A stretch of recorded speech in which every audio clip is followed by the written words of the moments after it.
بسم الله والحمد لله والصلاة والسلام على رسول الله وعلى آله وصحبه ومن اهتدى بهداه، وبعد.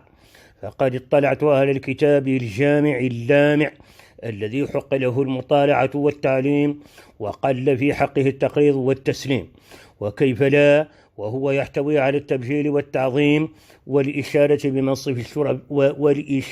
بمنصب الشرفاء الكرام الميامين الذين خلدهم التاريخ في صفحاته الذهبية عن أبناء أبي السباع.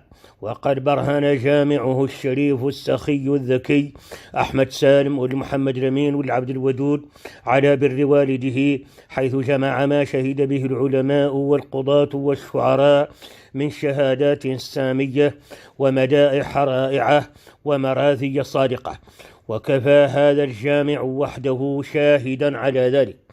ولقد أحسن القائل: ويخبرني عن غائب المرء فعله، كفى الفعل عما غيب المرء مخبرا. هذا عند من لا يعرف هذه الأسرة الطيبة.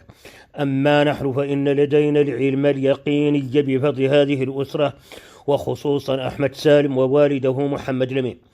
وكفى بما كتبه القاضي المرحوم العلامة الإمام الشريف وأبوه محمد الأمين، وإعجابا مني بما كتبه العلماء الأجلاء فيه وفيما جمعه، فقد سلمت هذا الجامع الذي يستحق التسليم، راجيا من الله أن أكون بذلك معظما للبيت المعظم، بيت رسول الله صلى الله عليه وسلم.